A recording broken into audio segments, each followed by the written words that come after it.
everyone. I'm Dr. David with the Brain and Body Foundation, and welcome to Your Health in Your Hands. As you know, I'm still in the U.S., and among the things that we've been doing since we came to the U.S. has been to connect with organizations, connect with physicians, especially Nigerian physicians, because of course they understand it, especially those who were raised and who have been trained. At least part of the training has been in Nigeria. It was in the process of my going around and traveling around that I came across our guest today, and I'm going to introduce her in a few minutes. Now, remember, what we're doing with these lectures and these talks is to educate the average Nigerian person, the man on the street, so to speak, on the principles regarding health. So, and we will continue to look for people to work with and continue to provide. It is our commitment to you to give you the absolute best when it comes to health education so that you and your family can take better control of your health. Now, without much further ado, let me introduce our guest today. Her name is Dr. Susan Edionwe. She is a board-certified otolaryngologist, ENT surgeon, and board-certified lifestyle medicine physician based in Houston, Texas.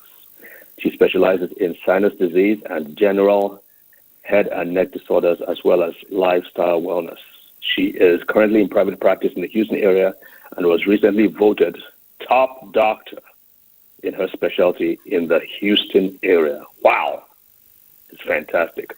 Doc, thank you. It's an honor to have you on. Thank you. It's my pleasure to be on the show. Great.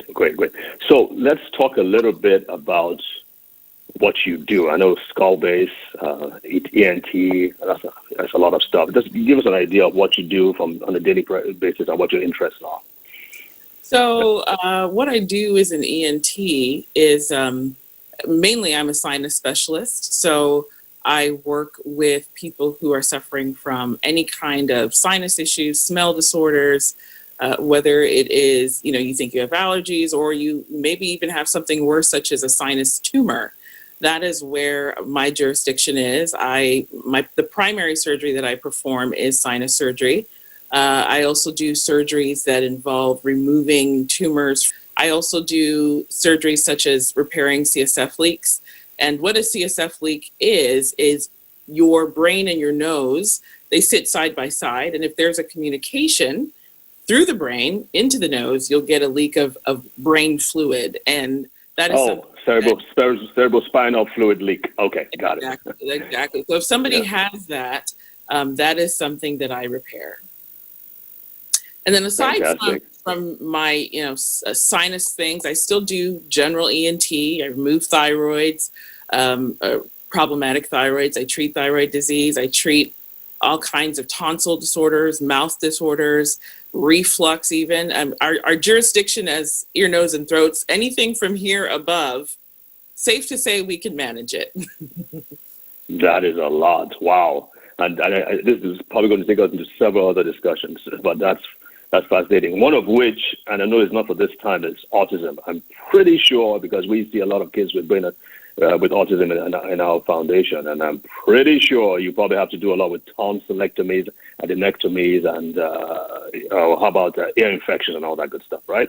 Oh, absolutely. That's in the ENT world. That's what we call bread and butter. That is something we all deal with every single time. Got it. So how has your practice changed since COVID-19 hit? I would say, just from there's multiple ways. One, from the standpoint of exposure, for ENTs ourselves, there was a lot of data coming out of Italy suggesting that ENTs were getting sick with COVID-19 because a lot of what we do actually creates aerosol into the air, that if somebody has COVID-19, somebody in that vicinity could get sick. So we saw our practice in general shrink, the things that we did, because we had to protect ourselves. So that's just from our standpoint. From the standpoint of patients and people that we see, like I said, as an ear, nose, and throat, our jurisdiction is here and above. We know COVID causes, a lot of nasal sinus symptoms, causes a lot of sense of smell issues. We also know that people get tested through the nose. So in my practice in particular, I saw all kinds of things. I had people come to me who, had no other symptoms aside from, for some reason, I can't smell anything anymore. I had people come to me who were even worse. This is the worst sinus infection I've ever had in my life. The stuff coming out of my nose is black. What's going on? I had people come to me who didn't really have any significant symptoms, but they were just scared. So they wanted testing. So it really, while we're sort of on the outside of the hospitals where you really see the sick people, we're kind of the screeners. We determine if you have it, if you don't, what your next steps are. And so that's how, in terms of the kinds of people I saw, that's how my practice was affected.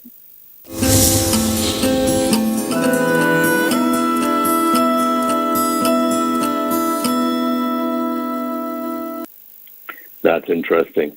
So, and again, because COVID-19 it primarily enters the body through the nose and the mouth, right? So you would probably be at the front lines of all the action going on. Mm-hmm. Yeah, especially diagnostically. Real quick, why is it that they have this? Why is it that a sense of smell and sense of taste are so commonly affected in COVID-19? Is there an easy answer to that? There's not any real data that says exactly why, but in my understanding of sinus disease, that's a common symptom regardless of whatever kind of viral disorder you may have that affects the sinuses. So as long as there is any kind of inflammation there, you're going to see those nerves be affected. So was I surprised to hear that sense of smell was affected with the COVID-19? Absolutely not. We see that with a lot of viruses. Yeah, but with SARS-CoV-1, was that a common thing? It was not, I don't recollect it being a well-known thing, but I would not say that it didn't happen with SARS either.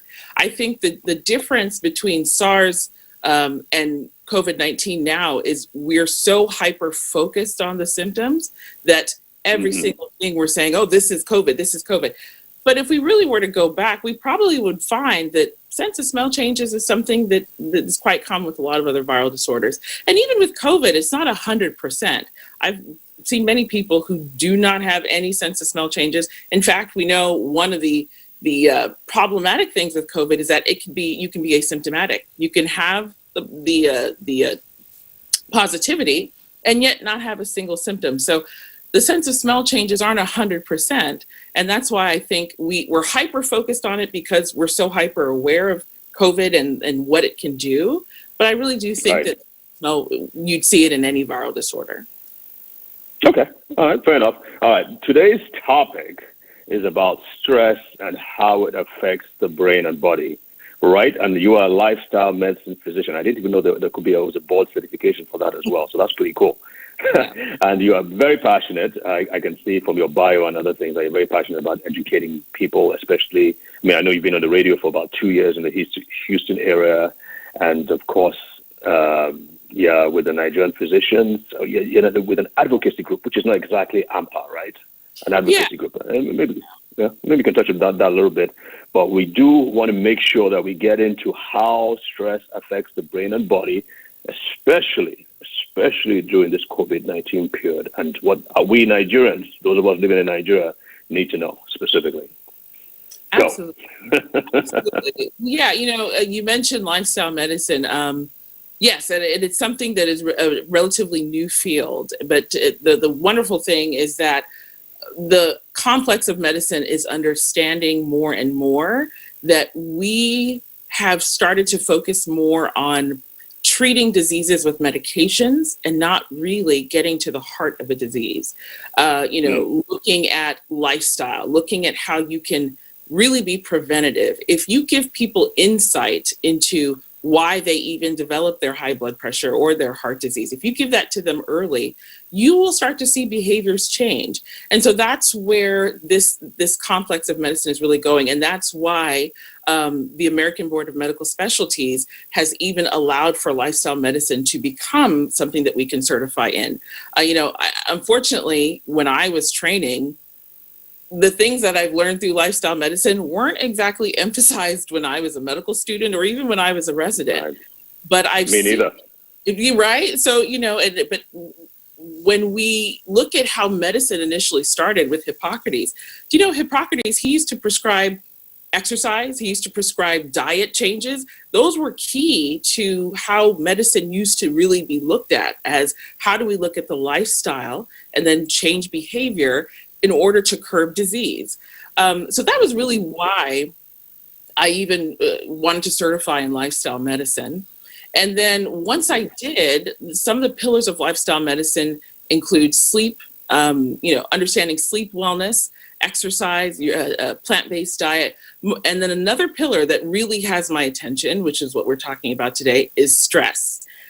I have found in my own practice, as I am taking care of patients with sinus disease or their reflux symptoms, I found myself over and over realizing that I'm also combating the consequences of their stress.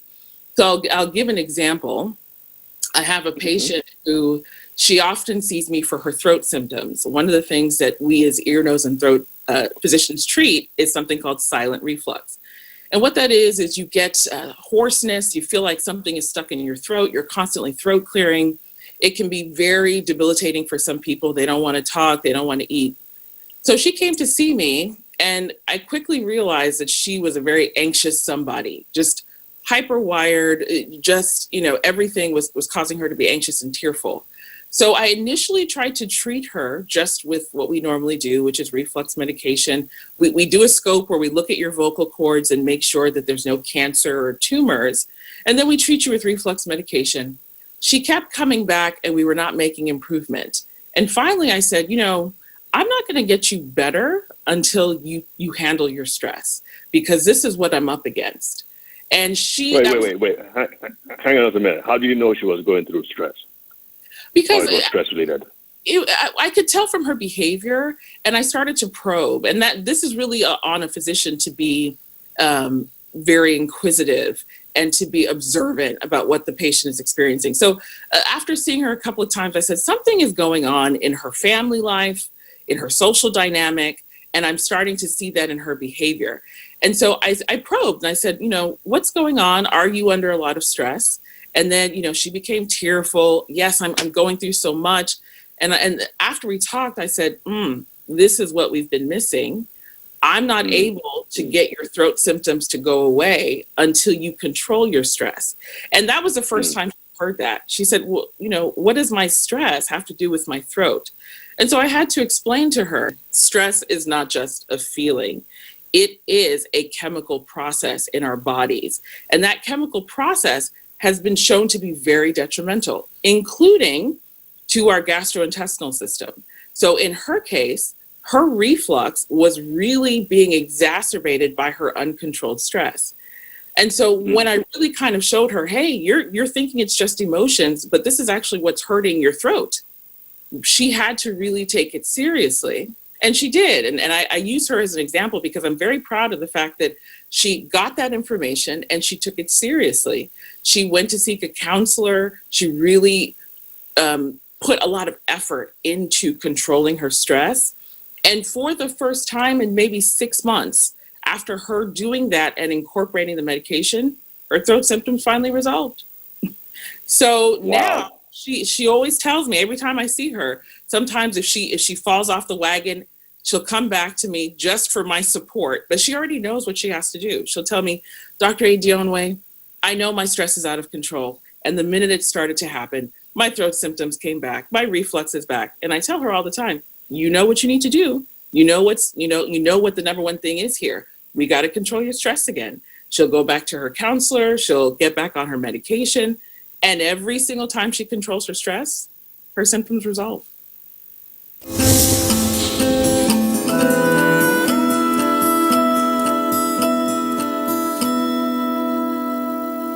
That is fascinating. That's the real life application of these things. And everybody experiences stress, but the thing with the Nigerian people is that we don't, I could be wrong, this is just coming from my own perspective, is that, first of all, we don't even think about going to a counselor or a psychiatrist if they're available, that is.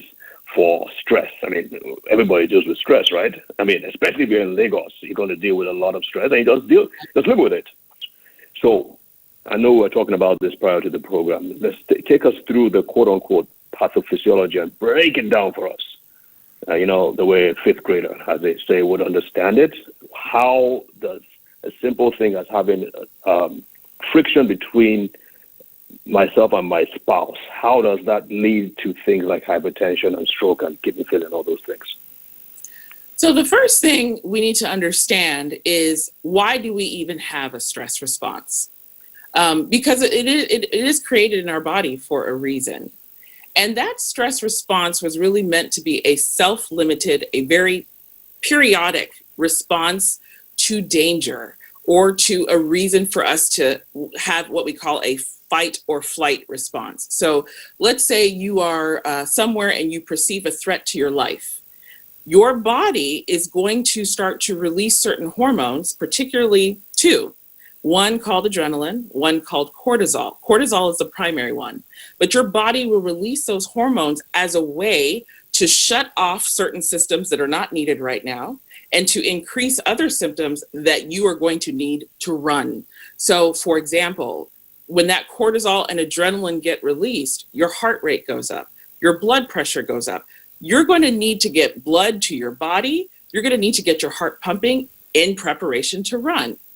Certain things that downregulate or your body decreases is your GI system. You're not worried about digesting food when you're in danger. You're worried about running. So your body has this stress response on purpose.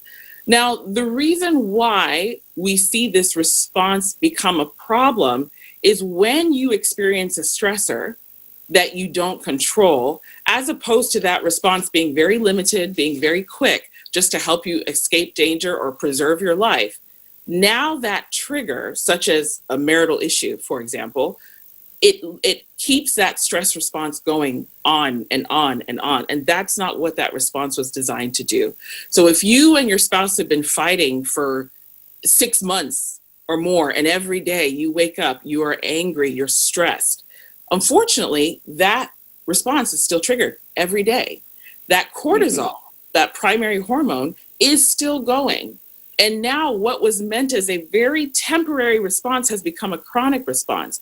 And that hormone is not supposed to be around that frequently. So because it's around, it's sending signals to your body. One of the things that cortisol does is it increases blood sugar. Now, when you're running away, okay, you need that blood sugar because your muscles are going to need that energy to run, to escape danger. But when you're just in your home, you're not running, but you're stressed because of your spouse, you don't need all that blood sugar in your body. That becomes a problem. So you see how that response becomes an issue when you have a constant trigger, such as, a spouse in the home that you're not getting along with. Doesn't stress also diminish the activity of the immune system? Absolutely. Absolutely. That is another thing that we see. Now, when somebody has the, sort of temporary stress response, when it's appropriate, that system actually improves your immune system. So cortisol actually temporarily improves your immune system. But the problem becomes when that cortisol stays around long term, it actually then sends a reverse signal. The body says, okay, well, this cortisol is around frequently, maybe we need to diminish the immune system. So we've seen, and some of this is very scientific, but we've seen when cortisol levels stay prolonged, certain parts of your immune system called suppressor cells, they start to flourish and they start to suppress the immune system. And that's when you see things like colds and people being susceptible to flus and viruses. There's a study that came out that showed that if you were to take healthy individuals and put them in a stressful environment and then introduce the cold virus to them, the common cold, those that were stressed, they're most likely going to get the common cold. Those that are not stressed, they're going to do fine. So we've seen well established that cortisol ultimately suppresses the immune system if it's not checked, and you're more prone to sickness. And so imagine if you're already stressed and then COVID-19 is around you, your immune system is going to be susceptible even more so. Wound healing is tied to your immune system. So if your immune system is healthy, then your healing process is healthy. So again, you're seeing the consequence of elevated cortisol. One of the things that I was going to say in regards to COVID-19, when we talk about that immune system, that is a pillar of treating COVID-19, or rather preventing COVID-19. A lot of my patients that have come in scared about COVID-19, a lot of the different things that I've told them to do, like taking certain vitamins and minerals, that's all designed to bolster up your immune system so that you can maximize your protection. So if you're in a stressful environment, such as in Lagos, Nigeria, that's going to be a problem. I will tell you, one of the most interesting things that I have, statistics that I've found, do you know in 2015, Nigeria was called the most stressful country in the world? No. So, yes. When I was looking some things up, I found that. So now imagine being such a stressful country, because Nigerians, we have all the stressors that everyone else has: marital strife, work issues, personal issues between maybe family. We have all the typical stressors, but there's not, aside from just personal stressors, there's also environmental stressors. For example, using the United States, racism is actually considered a stressor. And there has been well-documented studies that show Africans and African Americans in the US suffer from elevated levels of heart disease. And racism is considered an environmental stressor that plays into why Black people in America have worse heart disease and worse health than white people in America. Now let's go to Nigeria. When we look at the environmental stressors, there's so many in a country that sometimes light is still being seized. There's a lot of people there's a lot of people still looking for work. You know, when we look at the recent social unrest with protests and things that people are experiencing in Nigeria, those environmental issues, they are real stressors for the people. And as long as you remain in that environment, unfortunately, you can't escape that kind of stress that's built into your life, on top of what you're already experiencing just as being a human with a husband or kids or family. I think we definitely need to have you come back on, and we'll build upon this process. But I do not want to end this without having you give us your last words for the people of Nigeria. Remember, you're talking to millions and millions and millions and millions of Nigerians. So let's hear it. So my last word to Nigerians who are listening to today's broadcast is, right now, everything in medicine is moving towards prevention, meaning the patient, you as somebody listening to this broadcast, it is up to you to protect your health. It is up to you to stay informed and to stay educated. What we find, medicine is not going to get cheaper. You know, people like me, unfortunately, are still going to cost. Surgeries are going to become more expensive. People are not going to have more access. Even in the United States, we deal with the same thing where people don't have access. So rather than only waiting for access, why not do what you can do now? Taking your health in your hands, understanding what sorts of things can I work on to protect my health, to protect my life, to prevent some of these costly diseases, to prevent high blood pressure, heart disease, even prevent COVID. I will say, you know, we talked about if I was going to be going to church before we started, and I'm trying to protect my family. So for now, I'll be looking at church online, but I'm doing all the things that I need to do, following the recommendations to protect my health and to protect my family's health. And whether it be COVID or whether it be heart disease, there's always something you can do to protect yourself and take control of your life. Absolutely.